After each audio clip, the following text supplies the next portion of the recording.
ତା ଉପଲକ୍ଷେ ଆଜି ତାର ବିଗୁଲ ବାଜି ସାରିଛି। ଆଜି ପାରଳାଖେମୁଣ୍ଡି ମ୍ୟୁନିସିପାଲିଟି ତରଫରୁ ରାହାଗିରିର ଆୟୋଜନ କରାହେଉଛି। ଏହାର ମୁଖ୍ୟ ଲକ୍ଷ୍ୟ ହେଲା ଆମର ଯେଉଁ ଲୋକାଲ ଆମର ଡ୍ୟାନ୍ସ ଟ୍ରୁପ୍ ଅଛନ୍ତି, କଲଚରାଲ ପ୍ରୋଗ୍ରାମ ଗୁଡ଼ା ସବୁ ଆୟୋଜନ କରୁଛନ୍ତି। ଆମର ରାହାଗିରି ମିନିଂ ହେଉଛି ଆମର ପଥରେ ଲୋକମାନେ ପ୍ରଦର୍ଶନ କରିବେ। ଆମେ ଦେଖିପାରୁଛୁ ସମସ୍ତ ବର୍ଗର ଲୋକ, ଶିଶୁ କୁହନ୍ତୁ, ବୟସ୍କ ଲୋକ କୁହନ୍ତୁ, ସମସ୍ତେ ଭାଗ ନେଇଛନ୍ତି ଏବଂ ଆମେ ଆଶା କରୁଛୁ ଆଗାମୀ ଦିନ ଯେଉଁ ହେବ 4 ଦିନ ଆମର ଗଜପତି ଉତ୍ସବ 18ରୁ 22 ସେଦିନ ମଧ୍ୟ ସେମାନେ ବିପୁଳ ସଂଖ୍ୟାରେ ଯୋଗ ଦେବେ ଏବଂ ଆଗ୍ରହ ସହିତ ଯୋଗଦାନ କରିବେ।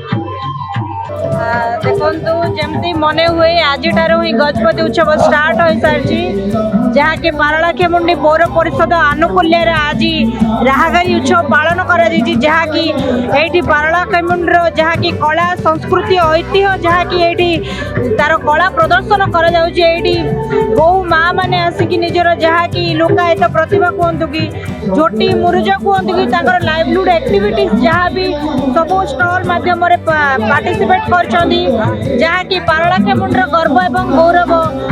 ପାଇକ ଆଖଡ଼ା କୁହନ୍ତୁ କି ଗଜାମୁଆ କୁହନ୍ତୁ କି ଏମିତି ବିଭିନ୍ନ ପ୍ରକାର ଯାହାକି କଳା ମଞ୍ଚ ମାଧ୍ୟମରେ ମଧ୍ୟ ସଙ୍ଗୀତ କୁହନ୍ତୁ କି ନୃତ୍ୟ ସବୁକିଛି କଳା ଏଠି ପ୍ରଦର୍ଶନ କରୁଛନ୍ତି, ଯାହାକି ବହୁତ ଖୁସି ଲାଗୁଛି। ବହୁତ ଜନସମାଗମ ହେଇଛି। ଆପଣମାନଙ୍କ ମାଧ୍ୟମରେ ମୁଁ ଅନୁରୋଧ କରୁଛି ଆହୁରି ଅଧିକରୁ ଅଧିକ ଆସନ୍ତୁ, ରାହାଗିରି ଉତ୍ସବରେ ଯୋଗଦାନ ଦିଅନ୍ତୁ। ଭାରତ ଭ୍ରମଣ ହେଲା ସହଜ।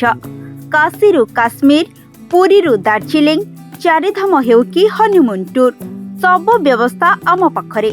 ଶସ୍ତା ଦାମ, ଭଲ ହୋଟେଲ, ଆରାମଦାୟକ ଯାତ୍ରା ଏବଂ 24x7 ସହଯୋଗ। ଦେବତା ଟୁର୍ ଆଣ୍ଡ ଟ୍ରାଭେଲ୍ସ। ତେବେ ଆଉ ଡେରି କାହିଁକି? ଏବେ ହିଁ ଫୋନ୍ କରି ନିଜର ସିଟ୍ ବୁକିଂ କରନ୍ତୁ ଏବଂ ଭାରତ ଭ୍ରମଣର ମଜା ନିଅନ୍ତୁ।